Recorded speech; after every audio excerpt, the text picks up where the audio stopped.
नमस्कार दोस्तों, स्वागत है आपके अपने YouTube चैनल में।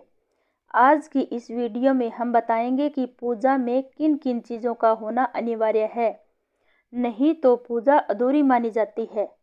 पूजा में 2 चीज़ों का होना बहुत ज़रूरी है।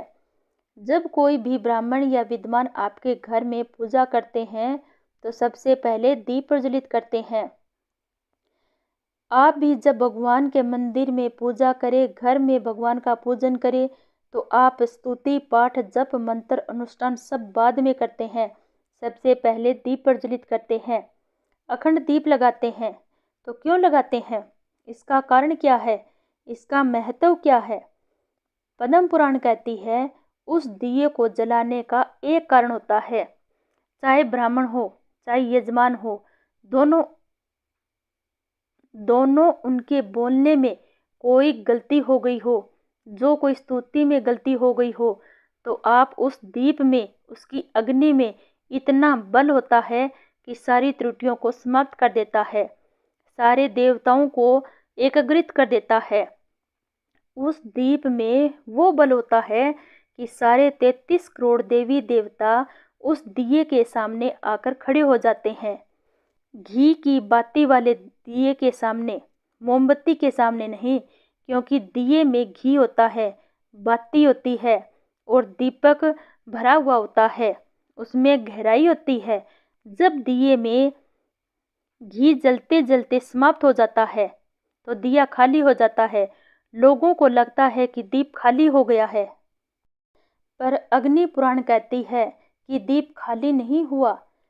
जिस देवता के नाम से हमने दिया लगाया था, उस देवता ने तुम्हारे घी को स्वीकार कर और बाती को स्वीकार किया।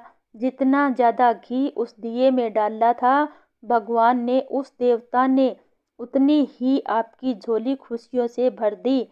2 चीज़ों में अंतर समझ लेना कि हिंदू धर्म में दिया लगाना क्यों ज़रूरी होता है, क्योंकि दिए में जो घी डालते हैं और जलाते हैं तो सारी त्रुटियों को समाप्त कर देते हैं।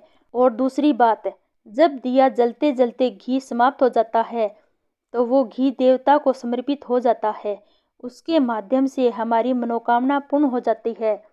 और ऐसा कोई पूजन नहीं जिसमें महादेव नहीं होते, पर जिस पूजा में महादेव नहीं, उस पूजन को कोई देवता स्वीकार नहीं करते, उस पूजन का कोई फल नहीं। जिसके घर में शिव नहीं, शिवलिंग विराजमान नहीं, उस घर में कितना भी पूजा पाठ कर ले, कितना भी अनुष्ठान कर ले, उसकी पूजा स्वीकार नहीं होती, क्योंकि राम के बिना शंकर नहीं और शंकर के बिना राम नहीं, कृष्ण के बिना शंकर नहीं और शंकर के बिना कृष्ण नहीं। जब केदारनाथ जाते हैं तो बीच में बद्रीनाथ पड़ते हैं, तिरुपति जाओगे तो नीचे कपिलेश्वर महादेव पड़ते हैं। ऐसा कोई राम मंदिर, कृष्ण मंदिर बता दो जिस मंदिर के पास शिवालय नहीं। नाग देवरों में जाओगे तो शिव मिलेंगे, द्वारका जी जाओगे तो द्वारका जी के में प्रवेश करोगे तो सबसे पहले शंकर जी के दर्शन होंगे। इसलिए घर में जो भी पूजा पाठ हो, सबसे पहले दीप प्रज्वलित करना चाहिए और घर में शिवलिंग विराजमान जरूर करें। धन्यवाद।